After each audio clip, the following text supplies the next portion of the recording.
کل سوال پوچھا بھی تھا کہ قبر پر اذان دینا مرنے کے بعد کیا صحیح ہے اور کیا اذان دینا چاہیے یا نہیں؟ بہت توجہ کے ساتھ سننا، یہ تو قبر پر اذان دینے کا مسئلہ ہے، لیکن اس کے ساتھ ساتھ اگر قبر پر اذان نہ بھی ہو تو اور اذان کے کیا کیا فائدے ہیں وہ بھی سماعت کیجیے گا۔ سب سے پہلے یاد رکھیں، اہل سنت والجماعت کے نزدیک مسلمان میت کو قبر میں دفنانے کے بعد اس پر اذان دینا یہ جائز ہے۔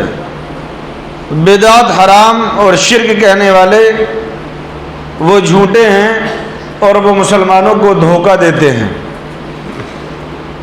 کہاں کتاب میں لکھا ہے؟ تو بہت ساری حدیث کی کتابوں میں اس کا ثبوت ہے۔ ایک کتاب ہے مشکوٰۃ شریف، اس کے صفحہ 140 پر لکھا ہے کہ جس میں اللہ کے نبی صلی اللہ علیہ وسلم نے ارشاد فرمایا، لقنوا موتاکم لا الہ الا اللہ، اپنے مردوں کو لا الہ الا اللہ سکھاؤ۔ زندوں کو دی اب تعلیم دی جاتی ہے، لیکن حضور کیا فرما رہے ہیں؟ اپنے مردوں کو لا الہ الا اللہ سکھاؤ۔ اب مردوں کو کیسے سکھاؤ گے؟ قبر سے اٹھانے کے بعد ان کو پڑھنے کے لیے بٹھاؤ گے کہ چل بھائی لا الہ الا اللہ کیا ہے؟ کون سا طریقہ ہو سکتا ہے؟ دنیا کی زندگی ختم جب ہوتی ہے تو انسان کے لیے دو بڑے خطرے ہوتے ہیں۔ ایک تو جب اس کی روح نکل رہی ہو، اور ایک قبر کا۔ اور وہ دونوں خطرے کیوں ہوتے ہیں کہ روح نکلتے وقت اگر وہ پوری زندگی اگر اچھے اعمال کرے، سجدوں میں پڑا رہے، نماز نہ چھوٹے، کوئی اس نے گناہ نہ کیا ہو، لیکن مرتے وقت اگر اس کا ایمان پر خاتمہ نہیں ہوا تو اس کی زندگی کی ساری نیکیاں برباد ہو جاتی۔ اس لیے کہتے ہیں بھائی میرے ایمان پر خاتمے کی دعا کرنا۔ اور دوسرا سب سے بڑا خطرہ جو ہوتا ہے وہ ہوتا ہے قبر کے سوالات کا۔ اگر قبر کے سوالات اگر نہیں دے پائے تو اب جو آنے والی زندگی ہے وہ ساری کی ساری عذاب میں گزرنا ہوتی ہے۔ جب تک قیامت آئے، کب میدان حشر ہو، اس وقت تک کیا عذاب میں ہوتی ہے۔ تو اس لیے فرماتے ہیں علماء کہ انسان کے لیے یہ دو بڑے خطرات ہوتے ہیں۔ ایک تو مرتے وقت، اس لیے اللہ کے نبی صلی اللہ علیہ وسلم نے ارشاد فرمایا کہ جب کسی کی روح نکلتے دیکھو نا تو اس وقت اس کے پاس میں شور اور رونا دھونا مت کرو، بلکہ اس وقت اس کے سامنے زیادہ سے زیادہ کلمہ پڑھو، کیونکہ اسے فرشتے دکھتے ہیں۔ اس کو شیطان بھی آ کر کے بہکاتا ہے۔ اگر وہ کلمہ پڑھنا چاہ رہا ہوتا ہے تو شیطان اس کو روکتا ہے تاکہ اس کا خاتمہ ایمان پر نہ ہو۔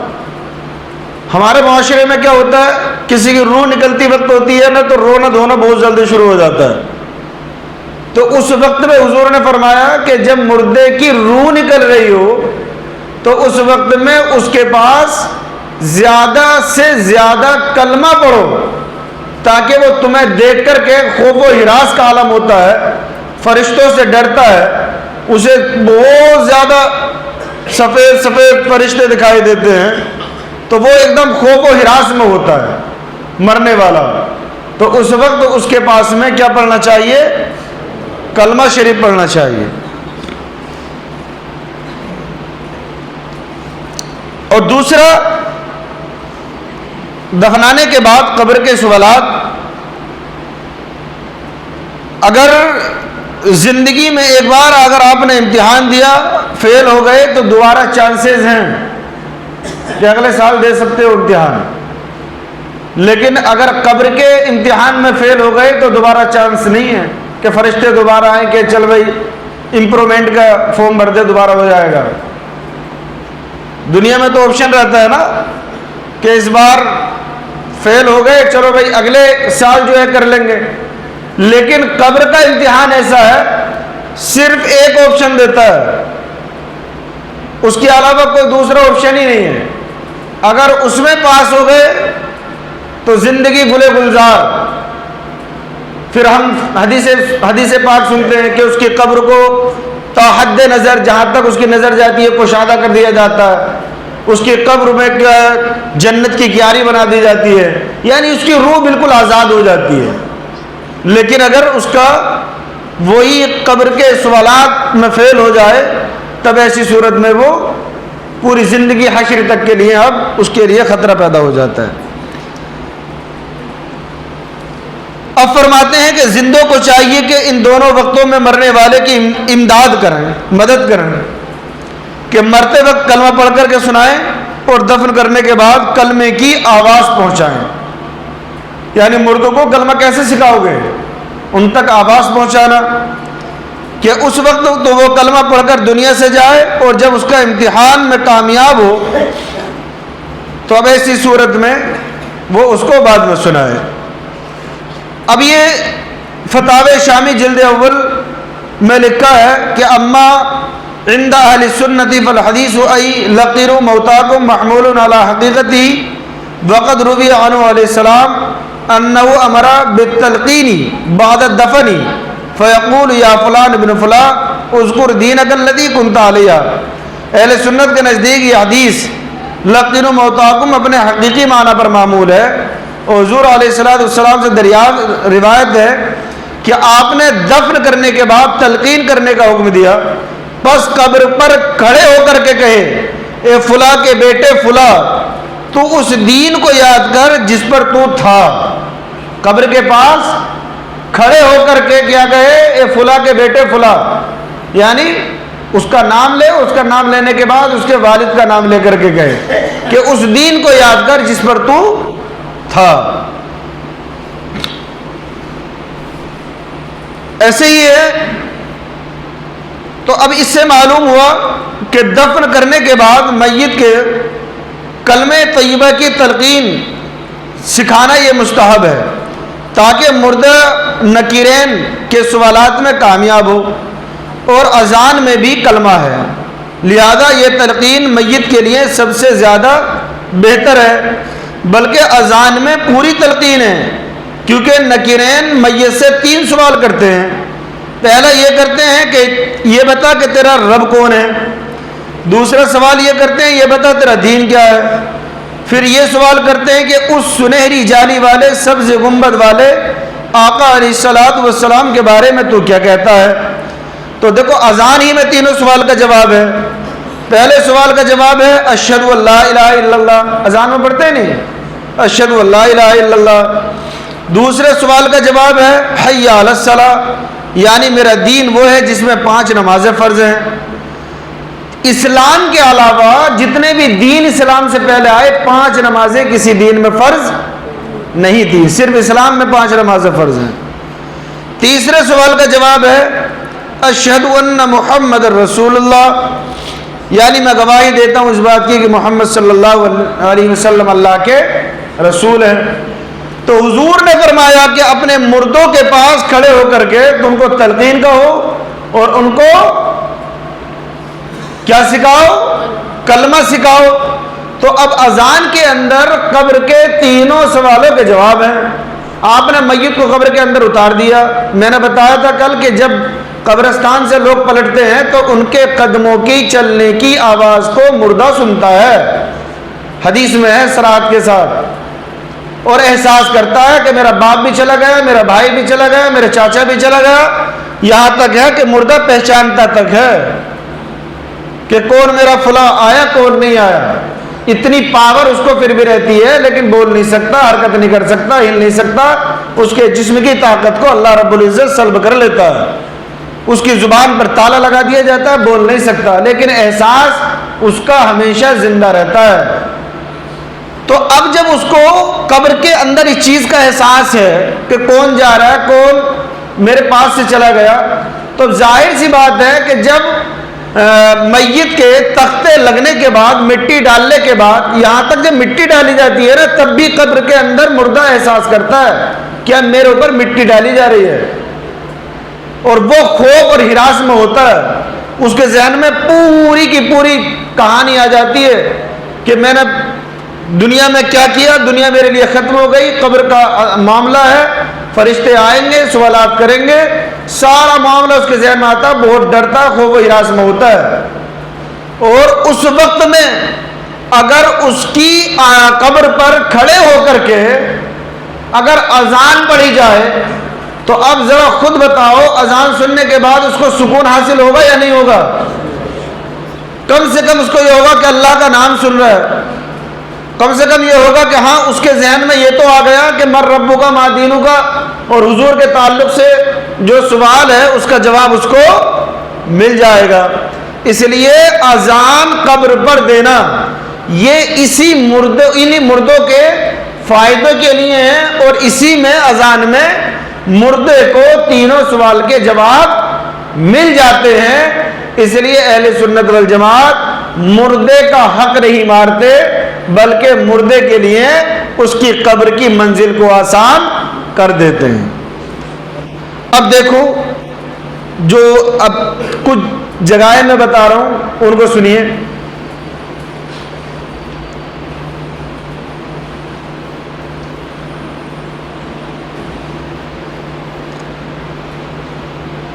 دس جگہ اذان کہنا سنت ہے، یاد رکھیے گا۔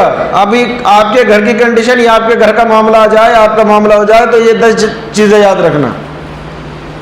سب سے پہلے نماز پنجگانہ کے لیے مسجد میں ہوتی ہے اذان، یہ سنت ہے۔ بچے کے کان میں اذان دینا سنت ہے۔ آگ لگنے کے وقت یہ اذان دینا سنت ہے۔ جنگ واقع ہو اذان دینا سنت ہے۔ مسافر کے پیچھے کہ اس کا سفر اچھے سے گزرے، ایکسیڈنٹ وغیرہ سے محفوظ رہے، تو اس وقت اذان دینا مستحب سنت ہے۔ غصہ ہونے والے پر جب دیکھو کہ دو میں غصہ ہو رہا ہے تو اذان دو، غصہ شانت ہو جائے گا۔ جو مسافر راستہ بھول جائے، کنفیوز ہو جائے، اذان دینا سنت ہے، اذان دے راستہ یاد آ جائے گا۔ ایسے ہی مرغی والے کے لیے، مرغی کے جو دوڑے پڑتے ہیں تو اس کے لیے اذان دینا سنت ہے۔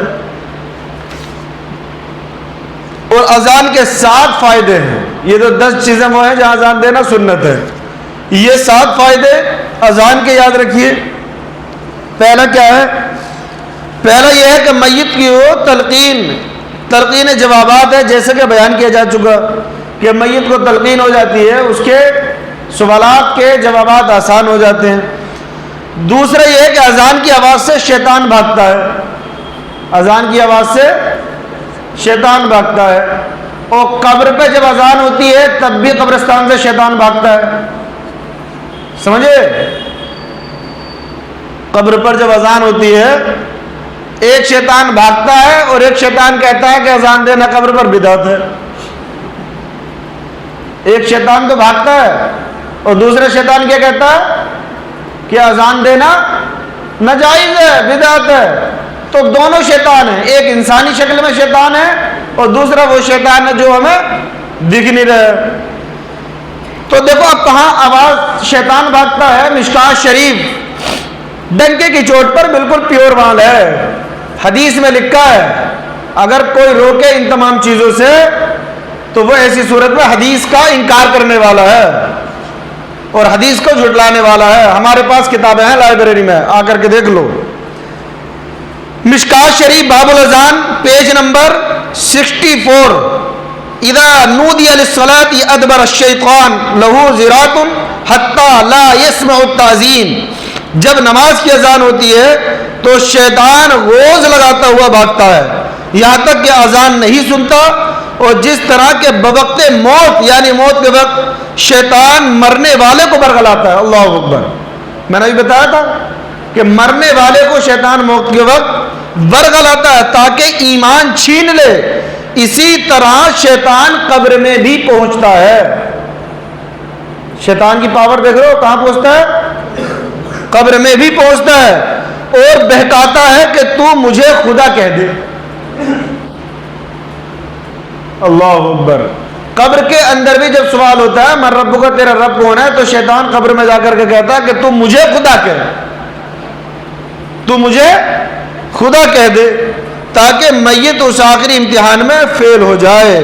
اللہم احفظنا منہم۔ چنانچہ نوادر الاصول میں امام محمد ابن علی ترمذی فرماتے ہیں کہ ان المیت اذا سئل من ربک یرا له الشیطان فیشیر الی نفسی انی انا ربک فلہذا ورد سوال التثبیت له حین سئل، یعنی جب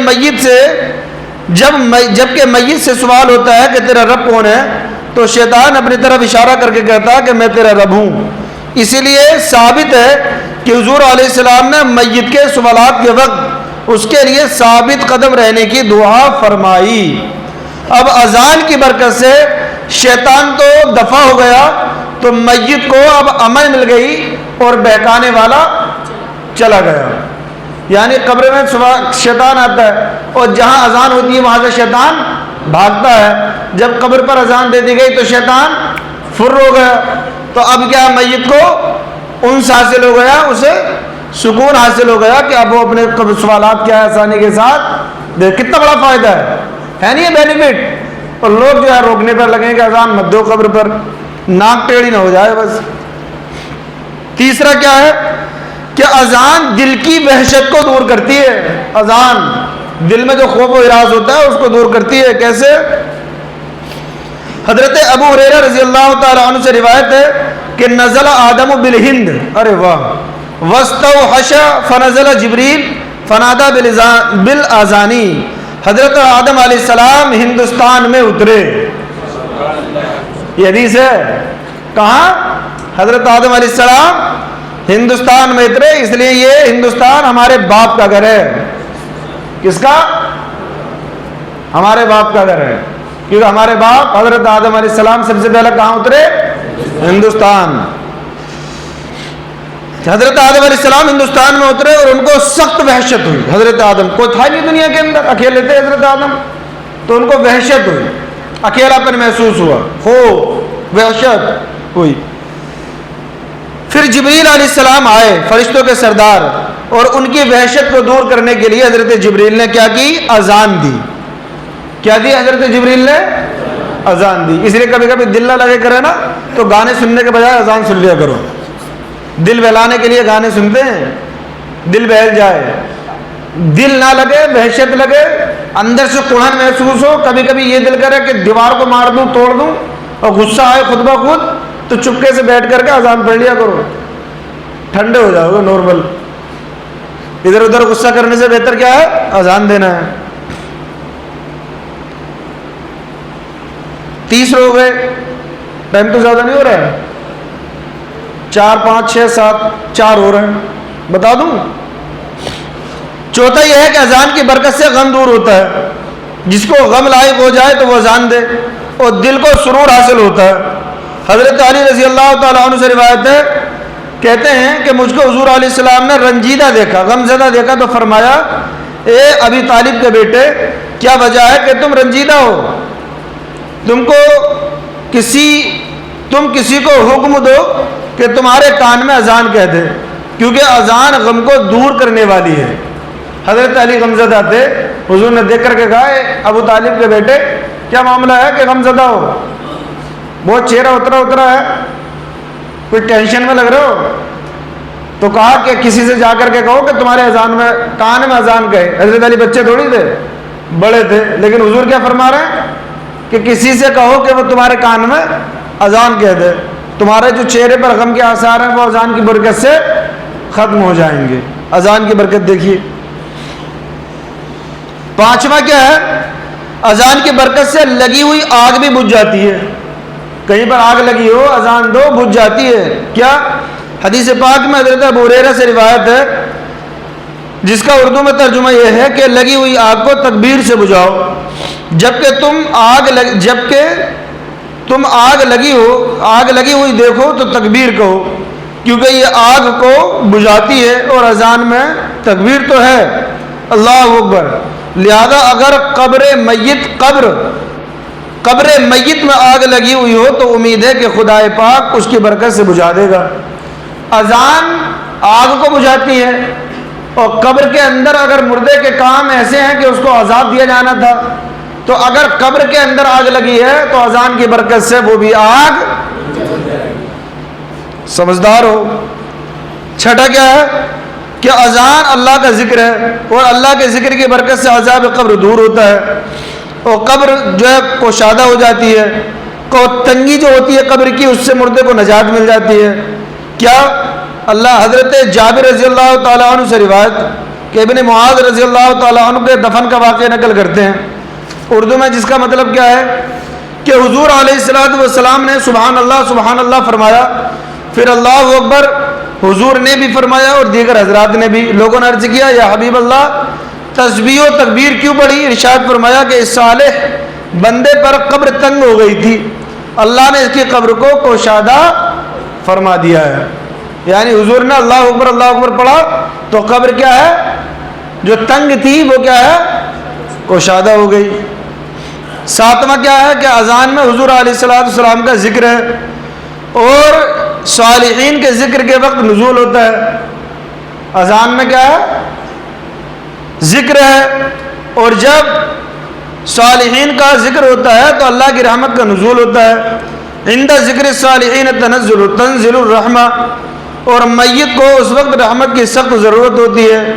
غرض کہ ہماری تھوڑی سی جنبش زبان سے اگر میت کو اتنے بڑے صاف فائدے پہنچائے تو اس میں کوئی حرج نہیں ہے۔ آپ خود بتاؤ اب قبر پر اذان دینا چاہیے یا نہیں؟ ارے زور سے بولو، اتنے سارے فائدے ہیں تو کیوں نہیں دینا چاہیے؟ اگر ہمارے 2 منٹ سے اگر مردوں کو اتنے فائدے پہنچ رہے ہیں تو کیا ہمارا بگڑ رہا ہے؟ نیکی کا کام چھوڑنا نہیں چاہیے، کرنا